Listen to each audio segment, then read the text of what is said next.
그리스도께서는 장래 좋은 일의 대제사장으로 오사 손으로 짓지 아니한 것 곧 이 창조에 속하지 아니한 더 크고 온전한 장막으로 말미암아 염소와 송아지의 피로 하지 아니하고 오직 자기의 피로 영원한 속죄를 이루사 단번에 성소에 들어가셨느니라.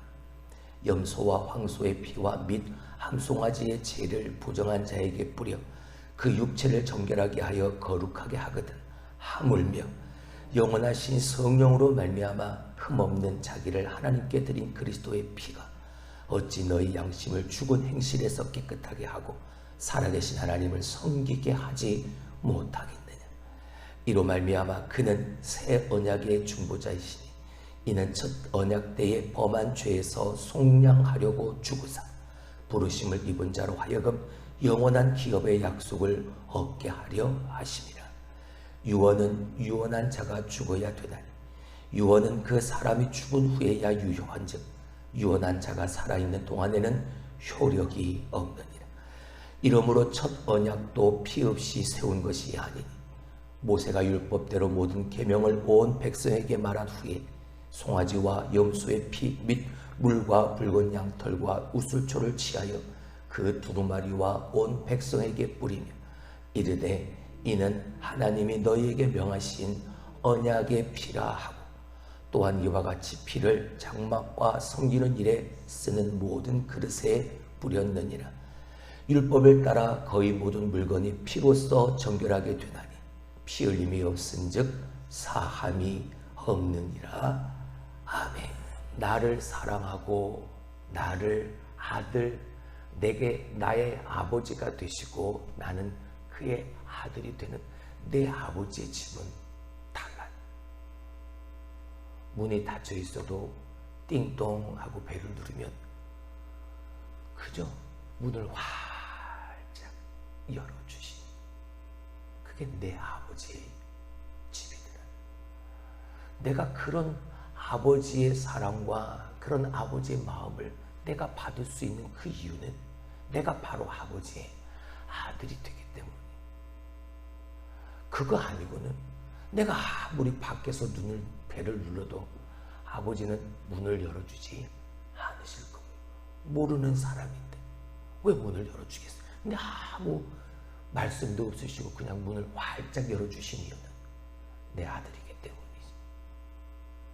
신분과 상관없는 겁니다. 무슨 일을 하는지 무엇 하다가 상관없는 거지. 그저 아들이니까 문을 활짝 열고 맞아주시는 거죠. 그런 생각이 들었습니다. 우리가 아버지의 집, 하나님이 세우신 공동체 안에서 하나님을 마음껏 예배할 수 있도록 문을 활짝 열어주신 분 예수 그리스도가 우리에게 있어서 그 예수 그리스도를 믿는 믿음으로 말미암아 아버지의 자녀가 되는 권세를 우리에게 주셔서 내가 항상 아버지의 집에 찾아와서 배를 누르고 기도하고 예배하고 할 때마다 하나님은 문을 활짝 열어주셔서 안아주시고 응답해 주시고 위로해 주시고 회복해 주시는 그 은혜가 우리에게 있는 것 아닌가. 나는 아무것도 한 것 없는데 나는 예수만 믿었을 뿐인데 하나님은 그 놀라운 은혜를 우리 가운데 더하여 주셨고 할렐루야 할렐루야. 그렇잖아요. 지금 이 히브리 그리스도인들이 자꾸만 옛 전통으로 옛 언약으로 율법으로 다시 돌아가려는 이유가 무엇입니까? 예수를 복음을 듣고 예수를 믿는다 말했지만 지금 그들의 믿음이 흔들리고 있기 때문인 거죠. 믿음이 흔들리는 것이 무엇입니까? 그 기초가 뿌리를 깊이 내리지 못했다는 거죠. 예수님을 믿기는 하는데 예수님이 내게 주신 생명의 말씀이 내 믿음의 뿌리를 깊이 내리지 못하니까 조금만 바람이 불어도 조금만 비가 와도 계속 흔들리는, 그리고 비가 내리고 바람 부는 그 고통스러운 상황에서 자꾸 옛날만 생각을 하는 거죠. 자꾸 그 좋았던 더 좋은 것이 여기에 있음에도 불구하고 좋았던 옛날에 그것으로 다시 되돌아가려고 하는 것. 그때 이 히브리 기자가 그런 그들에게 봐라, 우리의 눈으로 보여졌던 우리의 조상들이 예배하고 우리가 지금까지 그렇게 예배했던 그 성막과 성소와 지성소를 한번 생각해봐라. 하나님이 모세를 통해서 하나님이 보이신 그대로 그 양대로 사람의 손으로 지은 그 성소, 그 지성소, 그 성막은 한계가 있었지 않느냐. 누구나 다 들어갈 수 없었잖아. 제사장들이 수시로 백성들이 죄를 지으면 그 죄에 대한 대가를 거룩하고 흠이 없는 짐승의 피로 그것을 들고 하나님 앞에 제사를 드렸고, 1년에 딱 한 번 대제사장이 자기의 죄를 먼저 하나님 앞에 속죄하고 백성들의 죄를 가지고 대속죄일 날 하나님 앞에 나가 지성소 안으로 들어가서 하나님 앞에 회개의 제사를, 속죄의 제사를 드릴 수 있었지 않느냐. 눈으로 보여지는 그 성막의 모든 것들, 우리에게 주신 그 율법조차도 우리가 온전히 지켜 행하지 않은 불순종의 모습으로 우리가 그 율법에 흠을 만들어서 율법이 불완전하게 되어지지 않았느냐. 근데 예수께서 우리에게 오심으로, 할렐루야, 말씀을 잊고 인간의 몸을 입어 그 몸을 가지고 이 땅에 오신 예수 그리스도께서 하나님이 만세전부터 창세전부터 예정하신 그 구속적 사역의 경륜을 이루시기 위해 십자가를 지시고 십자가에서 죽으시고 다시 살아나시지 않았느냐.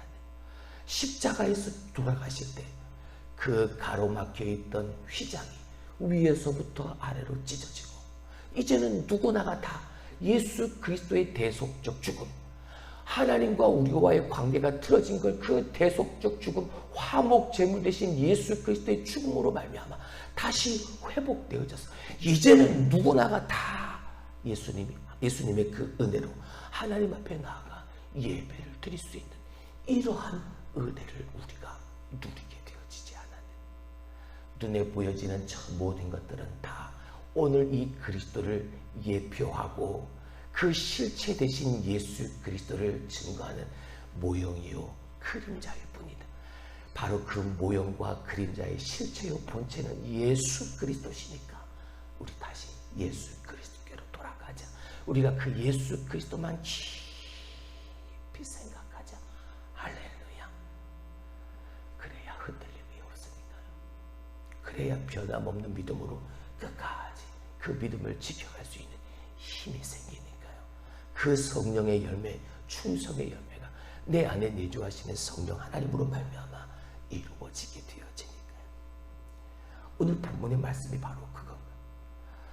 오늘 본문의 말씀은 크게 두 가지로 나누어지죠. 가축의 피가 아니라 그리스도의 피로 이루어진 그 은혜라고 말입니다. 그리고 율법을 따라 피 흘려 주심으로 불완전한 그 율법을 완전함에 이르도록 완성케 하신 분이 바로 그 예수 그리스도라고 말이죠. 여러분, 많은 비판가들과 철학가들과 사상가들이 예수 그리스도의 십자가는 너무나도 비윤리적이다, 비합리적이다 라고 비판을 해댑니다.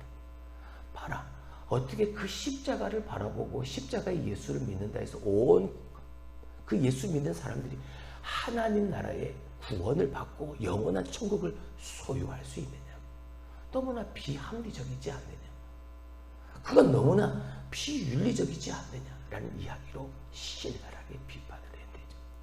근데 여러분, 성경이 만약 윤리적이거나 합리적이었다면 그 윤리나 합리를 따라 이 세상의 구원이 이루어졌다면 하나님이 예비하신 그 영원한 구원, 참된 구원을 얻을 자가 과연 세상에 몇이나 되어질까요? 예수의 십자가는 아무리 인간적 지식을 가지고 바라봐도 그건 비윤리적이고 비합리적일 수밖에 없는 그 사건으로 말미암아 될 수밖에 없는, 그렇게 되어져야만 하나님의 구속적 사역의 경륜이 이루어지는 그 일에 대한 분명한 믿음의 확신이 없다면 어떻게 그 참 구원을 누릴 수 있겠냐는 거죠. 이게 어떻게 이해가 되어집니까?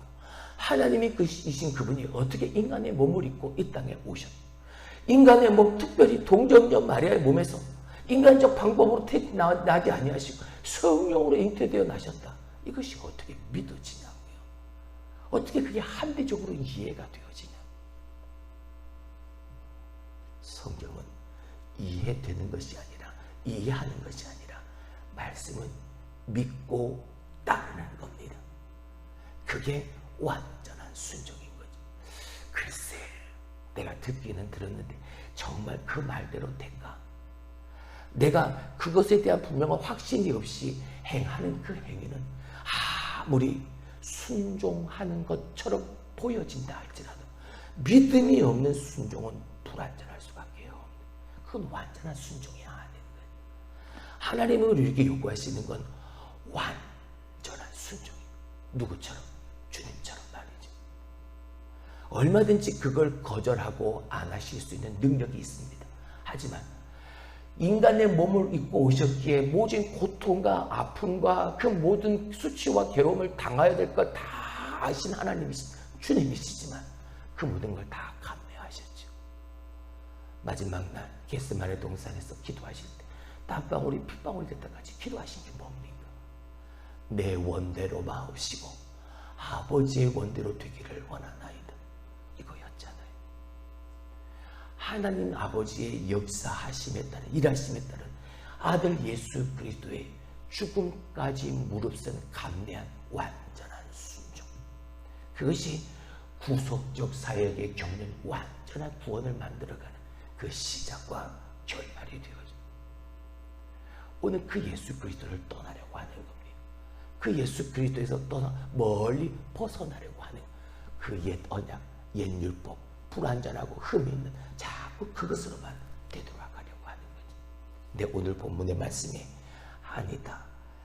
우리가 지금까지 알고 있는 성경적 신학적 지식대로 구약에서 아무리 많은 가축으로 제사를 드렸어도, 짐승을 잡아 피로 제사를 드렸어도, 계속해서 반복적으로 하나님 앞에 피 흘림의 제사를 드렸더라도 그거 다 불완전할 수밖에 없어요. 완전하게 구원의 역사가 우리에게 이루어졌던 것은 아니잖아. 또 죄를 짓고 또 죄를 짓고 죄를 지을 때마다 짐승을 잡아서 하나님 앞에 피의 제사를 드려야 했던 것처럼. 근데 예수님은 단번에 십자가의 피 흘림, 십자가에서 그 죽으심으로 단 한 번의 피 흘림으로 완전한 구원을 우리에게 은혜로 베풀어 주시지 않았느냐. 할렐루야. 그리고 그로 말미암아 하나님이 말씀하신 새 언약의 중보자가 되어 주셔서 첫 언약 아담과의 그 언약으로 말미암아 사람들이 계속해서 죄를 지음으로 말미암아 하나님 앞에 피 흘림의 제사 없이는 나아갈 수 없었던 우리들을 속량하시려고 죽으신 것 아니냐. 그리고 그 부르심을 입은 자로 하여금 예수 그리스도를 믿도록, 예수 그리스도를 믿게 하기 위한 우리의 부르심을 통하여 우리를 속량하시고 우리에게 영원한 기업의 약속을 주시려고 주님이 십자가에서 그렇게 돌아가신 것이 아니냐. 그게 15절의 말씀이죠. 한번 읽어보시겠습니다. 이로 말미암아 그는 새 언약의 중보자시니 이는 첫 언약 때에 범한 죄에서 속량하려고 죽어서 부르심을 입은 자로 하여금 영원한 기업의 약속을 얻게 하려 하심이라. 할렐루야.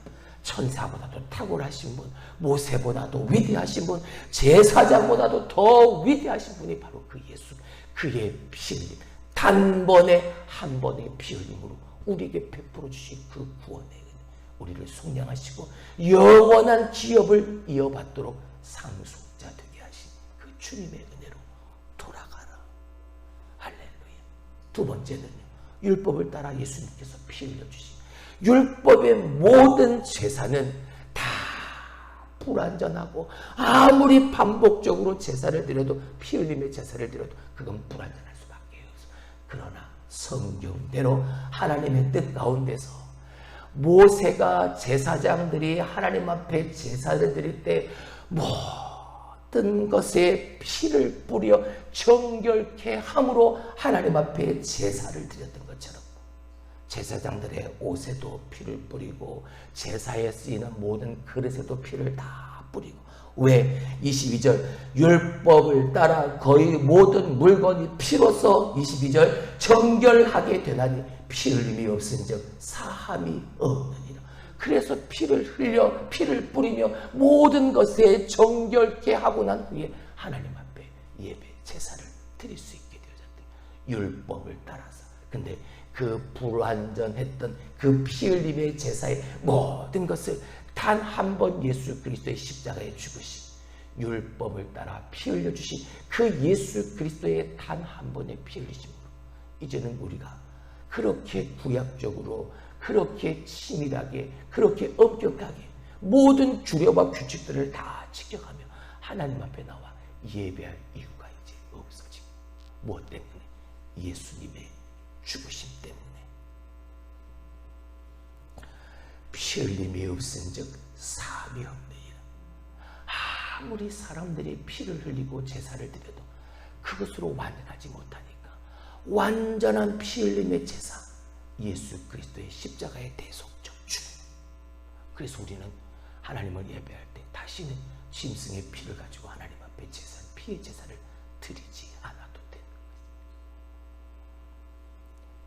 하나님은 피로 대가를 치르지 않는 죄사함은 인정하지 않으셨습니다.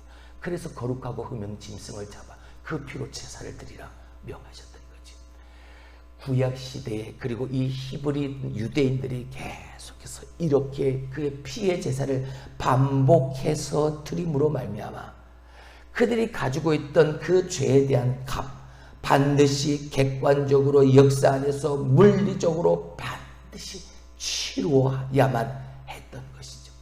근데 그 죄값을 완전하게 치를 수 있는 사람은 세상에 아무도 없었습니다. 아무리 위대한 대제사장이라도 하더란 말이죠.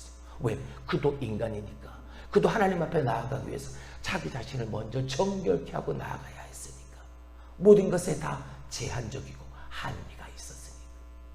이 세상 어느 누구도 그 죄값을 완전히 치를 수 있는 사람은 아무도 없는데, 하나님이 그 죄값을 완전히 치르시기 위해 예수 그리스도를 이 땅에 보내어 주신 것이다. 그의 피 흘림으로 말미암아. 할렐루야.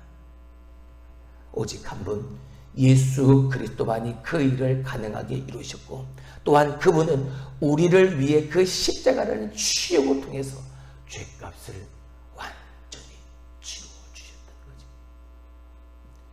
여러분, 이 은혜를 생각하니까 밤낮 내가 불러도, 밤낮 찬송해도 부족한 거죠. 이 은혜를 생각하기만 하면. 그러니까 감사하는, 내 환경과 내 여건과 내 조건을 떠나서 우리 어렵고 힘들어도 오늘도 내가 하나님 앞에, 그 하나님의 집 앞에서 벨만 누르기만 하면 하나님은 말씀도 하지 않으시고 문을 활짝 열고 나를 맞아주시고, 내가 부르짖는 그 기도에 응답해 주시고, 내가 오늘도 내 입술로 내 가슴으로 부르는 그 노래를 하나님이 들으시니, 할렐루야. 그 은혜가 감사합니다. 죄의 문제를 해결하는 가장 효율적이고 합리적인 방법은 하나님이 그 죄를 지은 사람, 그 죄를 지은 나라, 이걸 진멸해 버리시면 되는, 그것보다 더 합리적인 방법은 없죠. 그것보다 더 뚜렷한 방법은 없죠. 하지만 하나님, 당신의 백성들을 사랑하셔서 그렇게 진멸하시지 않으셨습니다. 계속해서 구약적 사건들을 통해서 하나님은 그들에게 보여주셨죠. 그리고 기회를 계속해서 제공해 주셨죠. 그리고 단 한 번 예수 그리스도를 통해서 온전한 회복, 온전한 죄값 치료, 온전한 구원의 역사를 하나님은 그 예수 그리스도에서 우리에게 보여주셨습니다. 성소 안에서의 계속된 반복된 그 피 흘림을 통해서, 피 흘림의 제사를 통해서 십자가의 대속을 준비해 가셨던 거죠. 눈에 보이는 모형, 눈에 보이는 그림자를 가지고 눈에 보이지 않는 실제, 그 예수 그리스도의 대속적 십자가의 죽음을 계속해서 준비해 가셨고, 개역할 때에, 개역의 때에 예수 그리스도께서 그 일을 온전히 이루셨다. 사랑하는 성도 여러분, 예수님은 이전에 수많은 재물들보다 훨씬 더 비참하고 억울하게, 그리고 훨씬 더 순순히 재물이 되셨습니다. 그래서 우리의 죄값을 치루어 주셨죠. 이는 우리의 생명이 끝나는 그 순간까지 선포하고 찬양하고 감사해야 될 내 믿음의 이유가 되어지는, 오늘도 그 예수를 깊이 생각하고 예수만 붙들고 오늘도 살아가 승리하는 여러분들이 될 수 있길 주님의 이름으로 축원합니다. 기도합니다.